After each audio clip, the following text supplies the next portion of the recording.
ನಮಸ್ಕಾರ. ಇವತ್ತು ಸುಪ್ರೀಂ ಕೋರ್ಟ್ನಿಂದ ದರ್ಶನ್ ಅವರ ಬೇಲ್ ಕೇಳಿ ಹಾಕಿದಂಥ ಅರ್ಜಿ ಏನಿದೆ ಅದು ವಜಾ ಆಗಿದೆ. ಆ ಬಗ್ಗೆ ಮಾತಾಡಬೇಕು ಅಂತ ಕೂತಿದ್ದೀನಿ. ಯಾರ್ಯಾರು ನನ್ನ ವಿಡಿಯೋ ನೋಡ್ತಾ ಇದ್ದೀರಾ, ನಮ್ಮ ಚಾನಲ್ಗೆ ಸಬ್ಸ್ಕ್ರೈಬರ್ಗಳಾಗಿಲ್ಲ, ದಯಮಾಡಿ ಸಬ್ಸ್ಕ್ರೈಬರ್ಗಳಾಗಿ ಅಂತ ಕೇಳ್ಕೊಳ್ತಾ ವಿಷಯಕ್ಕೆ ಹೋಗ್ತಾ ಇದ್ದೀನಿ. ನಿಮಗೆಲ್ಲ ಗೊತ್ತಿದೆ, ಹಿಂದೆ ಬೇಲ್ ವಜಾ ಆಗಿತ್ತು ದರ್ಶನ್ ಮತ್ತು ಇತರದ್ದು. ಸೆಷನ್ಸ್ ಕೋರ್ಟಲ್ಲಿ, ನಂತರ ಹೈಕೋರ್ಟಲ್ಲಿ, ಆ ನಂತರ ಸುಪ್ರೀಂ ಕೋರ್ಟಲ್ಲಿ. ಆಮೇಲೆ ಹೈಕೋರ್ಟ್ನವ್ರು ಕೊಟ್ಟಿದ್ದರು, ಅದನ್ನು ಲಾಸ್ಟ್ ಇಯರ್ ಸುಪ್ರೀಂ ಕೋರ್ಟ್ನವ್ರು ರದ್ದು ಮಾಡಿದರು. ಆಗಿನಿಂದ ಇವರು ಅರ್ಜಿ ಹಾಕಿರಲಿಲ್ಲ. ಮತ್ತು ಈಗ ಮತ್ತೆ ರಿಟ್ ಪಿಟಿಷನ್ ಮೂಲಕ ಕೇಳ್ಕೊಂಡಿದ್ರು, ನನಗೆ ಬೇಲ್ ಕೊಡಿ, ಜಾಮೀನು ಕೊಡಿ ಅಂತ ಹೇಳಿ. ಸಾಮಾನ್ಯವಾಗಿ ಏನಾಗುತ್ತೆ, ನಾವು ಫಸ್ಟು ನಮ್ಮ ಕೇಸ್ ಮೇಲೆ ಕೇಸ್ ರಿಜಿಸ್ಟರ್ ಆದಾಗ ಬೇಲ್ ಅಪ್ಲಿಕೇಶನ್ ಹಾಕ್ತೀವಿ. ಅದು ಸೆಷನ್ಸ್ ಕೋರ್ಟಿಂದ ಅಲೋ ಆದರೆ ಓಕೆ, ಇಲ್ಲದವ್ರು ಏನು ಮಾಡ್ತೀವಿ, ಹೈಕೋರ್ಟ್ಗೆ ಹೋಗ್ತೀವಿ, ನಂತರ ಸುಪ್ರೀಂ ಕೋರ್ಟ್ಗೆ ಹೋಗ್ತೀವಿ. ಆಯಾ ಕಾಲದಲ್ಲಿರ್ತಕ್ಕಂಥ ಸಂದರ್ಭಗಳನ್ನು ಮತ್ತು ನಮ್ಮ ಮೇಲೆ ಮಾಡಿರ್ತಕ್ಕಂಥ ಆರೋಪಗಳನ್ನು ಗಮನಿಸಿ, ಆ ಆರೋಪಗಳು ಎಷ್ಟು ಗಾಂಭೀರ್ಯವಾಗಿವೆ ಮತ್ತು ನಮ್ಮ ವಿರುದ್ಧ ಏನು ಸಾಕ್ಷ್ಯ ಇದೆ ಅಂತಕ್ಕಂಥದ್ದನ್ನು ಚಾರ್ಜ್ ಶೀಟ್ ಹಾಕಿದ ಮೇಲೆ ಬೇಲ್ ಅಪ್ಲಿಕೇಶನ್ ಕನ್ಸಿಡರ್ ಮಾಡಬೇಕಾದ್ರೆ ಅದನ್ನು ಗಮನಿಸಿ ಕೋರ್ಟು ಕೊಡಬೇಕೋ ಬೇಡ ಅಂತ ತೀರ್ಮಾನ ಮಾಡುತ್ತೆ. ಇವತ್ತು ಯಾರು ಅರ್ಜಿದಾರ ದರ್ಶನ್ ಇದ್ದಾರೆ, ಅವ್ರ ಲಾಯರು, ಸರ್ಕಾರದ ಲಾಯರು ಕೋರ್ಟಿನ ಮುಂದೆ ವಾದ ಮಾಡ್ತಾ ತಿಳಿದು ಬಂದಂಥ ಮತ್ತು ಕೋರ್ಟ್ನಿಂದ ತಿಳಿದು ಬಂದಂಥ ಸಂಗತಿ ಅಂದರೆ, ಈ ಕೇಸ್ನಲ್ಲಿ 272 ಸಾಕ್ಷಿಗಳನ್ನು ಹೆಸರಿಸಲಾಗಿದೆ, ಅವ್ರನ್ನೆಲ್ಲ ಎಕ್ಸಾಮ್ ಮಾಡ್ತೀವಿ ಅಂತ ಹೇಳಿದ್ದಾರೆ ಪ್ರಾಸಿಕ್ಯೂಷನ್. ಆಯಿತಾ, ಇದುವರೆಗೂ ಕಳೆದ 7 ತಿಂಗಳಲ್ಲಿ ಬರೀ 10 ಜನ ಸಾಕ್ಷಿಗಳ ವಿಚಾರಣೆ ಆಗಿದೆ. ಗೊತ್ತಾಯ್ತಾ? ಮತ್ತು ಎರಡನೇದಾಗಿ, ಈ ಯಾರು ಜಡ್ಜ್ ಮುಂದೆ ಈ ಕೇಸ್ ಇದೆ, ಪೆಂಡಿಂಗ್ ಇದೆ, ವಿಚಾರಣೆ ನಡೀತಾ ಇದೆ, ಅವ್ರಿಗೆ ಇನ್ನೊಂದು ಕೋರ್ಟಿನ ಚಾರ್ಜು ಕೂಡ ಕೊಟ್ಟಿದ್ದಾರೆ. ಆದ್ದರಿಂದ 2 ಕೋರ್ಟ್ನ ಅವ್ರು ಮ್ಯಾನೇಜ್ ಮಾಡಬೇಕು, ಆದ್ದರಿಂದ ತಡ ಆಗ್ತಾ ಇದೆ. ಸಹಜವಾಗಿ ಎದುರುಗಡೆ ಲಾಯರ್, ಯಾರು ಡಿಫೆನ್ಸ್ ಲಾಯರ್ ಇರ್ತಾರಲ್ಲ, ಆರೋಪಿ ಪರ ಲಾಯರು, ಭಾಳ ಜನ ಆರೋಪಿಗಳಿಂದ 4-5 ಜನ ಲಾಯರ್ ಇರ್ಬೋದು ಅಥವಾ ಜಾಸ್ತಿ ಇರ್ಬೋದು, ಅವರುಗಳು ಪಾಟಿ ಸವಾಲಿಗೆ ಸಮಯ ತಗೊಳ್ತಾ ಇದ್ದಾರೆ. ಇದೆಲ್ಲ ಕಾರಣಗಳಿಂದ ಕೇಸು ಮುಂದಕ್ಕೆ ಹೋಗ್ತಾ ಇಲ್ಲ, ಕುಂಟುತ್ತಾ ಇದೆ. ಆದ್ದರಿಂದ ದರ್ಶನ್ನು ನಂಗೆ ಸುಮ್ಮನೆ ಕೋರ್ಟ್ ಇಲ್ಲಿ ಒಬ್ಬನಿರ್ತಕ್ಕಂಥ ಸೆಲ್ಲಲ್ಲಿ ಹಾಕಿದ್ದಾರೆ, ಕೊಳಿಸ್ತಾ ಇದ್ದಾರೆ, ವಿಚಾರಣೆನೂ ಆಗ್ತಾ ಇಲ್ಲ, ವಿಚಾರಣೆ ಮುಗಿಯೋದು ಯಾವಾಗ, ವಿಚಾರಣೆ ಯಾವಾಗಾರ ಮಾಡ್ಕೊಳ್ಳಿ, ಎಷ್ಟೇ ತಡ ಆಗಲಿ ತೊಂದರೆಯಲ್ಲಿ ನಾನು ಫೇಸ್ ಮಾಡ್ತೀನಿ, ನನಗೆ ಫ್ರೀಯಾಗಿ ಬಿಟ್ಬಿಡಿ, ಜಾಮೀನು ಮೇಲೆ ಬಿಡಿ, ನಾ ಕಂಡೀಷನ್, ನೀವೇನು ಕಂಡೀಷನ್ ಹಾಕ್ತೀರ ಅದನ್ನು ಫಾಲೋ ಮಾಡೋಕ್ಕೆ ರೆಡಿ ಇದ್ದೀನಿ ನಾನು, ದಯವಿಟ್ಟು ಬಿಟ್ಬಿಡಿ ಅಂತ ಸುಪ್ರೀಂ ಕೋರ್ಟಲ್ಲಿ ರಿಟ್ ಪಿಟಿಷನ್ ಹಾಕಿದರು. ಗೊತ್ತಾಯ್ತಾ? ಇದು ಕೋರ್ಟಿನ ಮುಂದೆ ಬಂದು, ಕೋರ್ಟ್ ಈಗಾಗಲೇ ಅಲ್ಲಿಂದ ಯಾವುದೋ ಆ ಕೋರ್ಟು CCH ಕೋರ್ಟ್ ಏನಿದೆ ಅಲ್ಲಿಂದ ಒಂದು ರಿಪೋರ್ಟು ತರಿಸ್ಕೊಂಡ್ರು. ಆ ಸಂಗತಿಗಳೆಲ್ಲ ಕೋರ್ಟಿಗೂ ಗೊತ್ತಾಗಿದೆ. ಆದ್ದರಿಂದ ಕೋರ್ಟು ಇದೇನು ಭಾಳ ಸ್ಲೋ ಹೋಗ್ತಾ ಇದೆ, ಈ ಥರ ಆದರೆ ಹೇಗೆ ಅಂತ. ಯಾಕಂದರೆ ಒಂದು ಕೇಸ್ ನಮ್ಮ ಮೇಲೆ ಹಾಕಿದಾಗ ಬೇಗ ಒಂದು ಚಾರ್ಜ್ ಶೀಟ್ ಹಾಕಬೇಕು, ವಿಚಾರಣೆ ಶುರು ಆಗಬೇಕು, ಮತ್ತು ಜಡ್ಜ್ಮೆಂಟ್ ಆಗಬೇಕು. ಇಲ್ಲದೆ ಹೋದರೆ ಅಕ್ಯೂಸ್ಡು, ಆರೋಪಿಗಳು ಬೇಕಾದ್ರೆ ಬೇಗ ಕೇಳ್ಬೋದು, ಜಾಮೀನು ಕೊಡಿ ಅಂತ. ಸುಮ್ಮನೆ ಟೈಮ್ ತೊಗೊಳ್ತಾ ಇದ್ದಾರೆ, ವರ್ಷಾನುಗಟ್ಟಲೆ ನಾವು ಬೇಗ ಕೊಡಿಬೇಕು, ನಾವು ತಪ್ಪೇ ಮಾಡಿಲ್ಲಪ್ಪ ಅಂತ ಕೇಳ್ಬೋದು. ಅದೇ ರೀತಿ ಇವತ್ತು ದರ್ಶನ್ ಅವರ ಲಾಯರ್ ವಕೀಲರ ವಾದ ಆಗಿತ್ತು. ಇದನ್ನೆಲ್ಲ ಗಮನಿಸಿ ಸುಪ್ರೀಂ ಕೋರ್ಟ್ ಏನು ಹೇಳಿದೆ ಅಂದರೆ, ನೋಡಿ, 272 ವಿಟ್ನೆಸ್ಗಳು ನೀವು ಬರೀ 7 ವಿಟ್ನೆಸ್ ಮಾಡಿದ್ದೀರಾ, ಇನ್ನು ಯಾವಾಗ ಮಾಡೋದು? ಆದ್ದರಿಂದ ನಾವೊಂದು ಫ್ರೇಮ್ ವರ್ಕ್ ಹಾಕ್ಕೊಡ್ತೀವಿ, ಇನ್ನು 1 ವರ್ಷದಲ್ಲಿ ವಿಚಾರಣೆ ಮುಗಿಸ್ಬೇಕು. ಗೊತ್ತಾಯ್ತಾ? ಒಂದು. ಎರಡನೇದಾಗಿ, ಪ್ರತಿನಿತ್ಯ ಡೇ ಟು ಡೇ ಹಿಯರಿಂಗ್ ಮಾಡಿ, ಡೇ ಟು ಡೇ ಪ್ರೊಸೀಡಿಂಗ್ಸ್ ನಡೆಸಿ.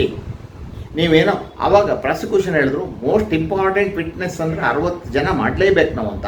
60 ಜನನ 1 ವರ್ಷದಲ್ಲಿ ಮಾಡಿ ಮುಗಿಸಿ, ನಂಗೆ ಗೊತ್ತಿಲ್ಲ, ನೀವು ಮಾಡಿ ಮುಗಿಸ್ಬೇಕು. ಇಲ್ಲದೆ ಹೋದರೆ ನಾವು ಅವ್ರ ಬೇರೆ ಅಪ್ಲಿಕೇಶನ್ನ ಕನ್ಸಿಡರ್ ಮಾಡಬೇಕಾಗತ್ತೆ ಅನ್ನೋ ಅರ್ಥದಲ್ಲಿ ಜಡ್ಜ್ಮೆಂಟ್ ಕೊಟ್ಟಿದೆ ಆ ಒಂದು ಕೇಸ್ನಲ್ಲಿ. ಇದು ಸುಪ್ರೀಂ ಕೋರ್ಟ್ನಲ್ಲಿ ನಡೆದಂಥ ವಿಚಾರ. ಯಾಕಂದರೆ ನೀವು ಎಷ್ಟೋ ದಿನ ಆದರೂ ವಿಚಾರಣೆ ಮುಗಿಯಲ್ಲ, ತಿಂಗಳಾನುಗಟ್ಟಲೆ, ವರ್ಷಾನುಗಟ್ಟಲೆ ಆರೋಪಿಗಳು ಜೈಲಲ್ಲಿ ಕುಳಿಬೇಕು ಅಂದರೆ ಅದು ಸಂವಿಧಾನಾತ್ಮಕವೂ ಅಲ್ಲ, ಮತ್ತು ನಮ್ಮ ಸುಪ್ರೀಂ ಕೋರ್ಟ್ನ ಬೇರೆ ತೀರ್ಪುಗಳ ಪ್ರಕಾರ ಅದು ಕಾನೂನಿನ ಪ್ರಕಾರ ಇರೋದಿಲ್ಲ. ಅದಕ್ಕೆ ಒಂದು ತಡೆ ಆಗಬೇಕು. ಮತ್ತು ಯಾರು ಆರೋಪಿಗಳಿದ್ದಾರೆ ಅವ್ರ ಮೇಲೆ ಆಗದೋ ಹೋದರೆ, ಈ ವಿಚಾರಣೆ ನಡೀದೋ ಹೋದರೆ, ಚಾರ್ಜ್ ಶೀಟ್ ಹಾಕ್ದೋ ಹೋದರೆ ಬೇಗ, ಆಗ ಅವರಿಗೆ ಬೇಲ್ ಕೊಡಬೇಕಾಗತ್ತೆ ಅನ್ನುವಂಥ ಒಂದು ನೀತಿ ರೂಪಿಸಿದೆ. ಅದೇ ರೀತಿ ಆ ಒಂದು ಕಾರಣಕ್ಕೆ ಇವತ್ತು ದರ್ಶನ್ ಅವರು ಅರ್ಜಿ ಹಾಕಿದ್ದು, ಅದಕ್ಕೆ ಈ ಆರ್ಡ್ರ್ ಮಾಡಿರ್ತಕ್ಕಂಥದ್ದು. ಈ ಕೇಸ್ನ ವಿವರಗಳನ್ನು ನಾನು ಡಿಸ್ಕ್ರಿಪ್ಷನ್ ಬಾಕ್ಸಲ್ಲಿ ಹಾಕಿದ್ದೀನಿ, ತಾವು ನೋಡ್ಬೋದು. ಆಯಿತಾ? ಇವತ್ತಿನ ಕೇಸ್ನಲ್ಲಿ ಕಂಡು ಬಂದಂಥ ವಿಷಯ ಅಂದರೆ, ಅವಶ್ಯಕವಾಗಿರ್ತಕ್ಕಂಥ ಮೂಲಭೂತ ಸೌಕರ್ಯಗಳನ್ನು ದರ್ಶನ ಒದಗಿಸ್ತಾ ಇಲ್ಲ ಅಂತ. ಇವತ್ತು ಅದ್ರ ಬಗ್ಗೆ ಸುಪ್ರೀಂ ಕೋರ್ಟ್ ಆರ್ಡ್ರ್ ಮಾಡಿದೆ. ಅವರಿಗೆ ಅತ್ಯಂತ ಅವಶ್ಯಕವಾಗಿರ್ತಕ್ಕಂಥ ಏನು ಊಟ ತಿಂಡಿ ಇರ್ಬೋದು, ಅಥವಾ ಬೇರೆ ಬೇರೆ ಪೇಪರ್ಗಳಿರ್ಬೋದು ಕೊಡೋದಕ್ಕೆ, ಟಿ ವಿ ಇರ್ಬೋದು, ಇನ್ನೊಂದು ಯಾವ್ಯಾವ ಒಂದು, ಯಾಕಂದರೆ ಇವರು ಅಂಡರ್ ಟ್ರಯಲ್ಲು. ಈಗ ನೀವು ಶಿಕ್ಷೆಗೆ ಒಳಪಟ್ಟು ಶಿಕ್ಷೆ ಅನುಭವಿಸ್ತಾ ಇದ್ದರೆ ಅವ್ರಿಗೆ ಕೊಡ್ತಕ್ಕಂಥ ಸೌಲಭ್ಯಗಳೇ ಬೇರೆ, ಆಯಿತಾ. ಇವರು ಅಂಡರ್ ಟ್ರಯಲ್ಲು ಅಂದರೆ ವಿಚಾರಣಾಧೀನ ಖೈದಿ, ಗೊತ್ತಾಯ್ತು. ಅಂದರೆ ಇವ್ರ ಮೇಲೆ ಮಾಡಿರ್ತಕ್ಕಂಥ ಆರೋಪ ಸಾಬೀತಾಗಿಲ್ಲ. ಸಾಬೀತಾಗೋ ತನಕ ಇವರು ಅಪರಾಧಿ ಅಲ್ಲ. ಆದ್ದರಿಂದ ಅವರಿಗೆ ಆ ಶಿಕ್ಷೆಗೊಳಪಟ್ಟ ಕೈದಿಗಳಿಗೆ ಕೊಡ್ತಕ್ಕಂಥ ಏನು ಸೌಲಭ್ಯ ಇದೆ ಅದಕ್ಕಿಂತ ಹೆಚ್ಚಿನ ಸೌಲಭ್ಯಕ್ಕೆ ಅವ್ರು ಹಕ್ಕುದಾರರಾಗಿರ್ತಾರೆ, ಅವ್ರಿಗೆ ಕೊಡಬೇಕಾಗತ್ತೆ. ಆ ಕಾರಣವನ್ನು ಮುಂದೂಡಿಕೊಂಡು ದರ್ಶನ್ ಲಾಯರ್ ಇವತ್ತು ಕೋರ್ಟ್ನಲ್ಲಿ 2ನೇ ಪಾಯಿಂಟ್ ಎತ್ತಿದ್ರು. ಅದಕ್ಕೆ ಸುಪ್ರೀಂ ಕೋರ್ಟು ಡೈರೆಕ್ಷನ್ ಕೊಟ್ಟಿದೆ. ಜೈಲ್ ಅಥಾರಿಟೀಸಿಗೆ, ಸ್ಟೇಟ್ ಗೌರ್ಮೆಂಟಿಗೆ, ಕೋರ್ಟಿಗೂ ಕೊಟ್ಟಿದೆ. ಅವ್ರಿಗೆ ಏನೇನು ಸೌಲಭ್ಯ ಬೇಕೋ ಅದೆಲ್ಲ ಒದಗಿಸ್ಕೊಡಿ, ಮತ್ತು ಜೈಲ್ ಮ್ಯಾನ್ಯುವಲ್ ಪ್ರಕಾರ ಏನೇನು ಒದಗಿಸ್ಬೇಕು ಅವರು ಮತ್ತೆ ಸುಪ್ರೀಂ ಕೋರ್ಟ್ ಮುಂದೆ ಬರಬಾರ್ದು ಅನ್ನುವಂಥ ಮಾತನ್ನು ಹೇಳಿದೆ, ಆಯಿತಾ.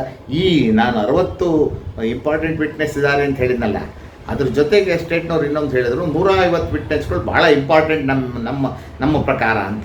ಅದೇನು ಅವರು 60ನ್ನೇ ಎಕ್ಸಾಮ್ ಮಾಡಿ ಕ್ಲೋಸ್ ಮಾಡ್ತಾರೋ, 150ನ್ನ ಸಾಕ್ಷಿಗಳನ್ನು ವಿಚಾರಣೆ ಮಾಡಿ ಕ್ಲೋಸ್ ಮಾಡ್ತಾರೋ ಅವ್ರಿಗೆ ಬಿಟ್ಟು ವಿಷಯ. ಯಾಕಂದರೆ ಅವರು ಕೇಸ್ ಹಾಕಿರ್ತಕ್ಕಂಥವ್ರು ಅವರು ತಾವು ಆರೋಪಿಗಳ ಮೇಲೆ ಮಾಡಿರ್ತಕ್ಕಂಥ ಆರೋಪಗಳನ್ನು ಸಾಬೀತು ಮಾಡೋಕ್ಕೆ ಎಷ್ಟು ಜನ ಸಾಕ್ಷಿಗಳನ್ನು ಯಾರ್ಯಾರನ್ನ ಎಕ್ಸಾಮ್ ಮಾಡಬೇಕು, ಏನೇನು ಹಾಜರುಪಡಿಸ್ಬೇಕು ಅಂತಕ್ಕಂಥದ್ದು ಅವ್ರಿಗೆ ಬಿಟ್ಟು ವಿಚಾರ. ಅದು ಕೋರ್ಟಿಗೆ ಸಂಬಂಧಪಟ್ಟ ವಿಚಾರ ಅಲ್ಲ, ಆರೋಪಿಗೂ ಸಂಬಂಧಪಟ್ಟ ವಿಚಾರ. ಆದ್ದರಿಂದ ಅದನ್ನು ಆ ಒಂದು ಸ್ವತಂತ್ರ ಅವ್ರಿಗಿದ್ದೇ ಇದೆ. ಆದ್ದರಿಂದ ಕೋರ್ಟ್ ಹೇಳಿದ್ದೆ ಅಂದರೆ 156 ಮಾಡ್ಕೊಳ್ಳಿ, 66 ಮಾಡ್ಕೊಳ್ಳಿ, 1 ವರ್ಷದಲ್ಲಿ ಪೂರೈಸಿ. ದಿನನಿತ್ಯ ಪ್ರೊಸೀಡಿಂಗ್ಸ್ ಮಾಡ್ತಿರೋ ಅಥವಾ 2 ದಿವಸಕ್ಕೊಂಥರ ಮಾಡ್ತಿರೋ ನಮಗೆ ಗೊತ್ತಿಲ್ಲ. ದಿನನಿತ್ಯ ಮಾಡಿದರೆ ಭಾಳ ಒಳ್ಳೆಯದು.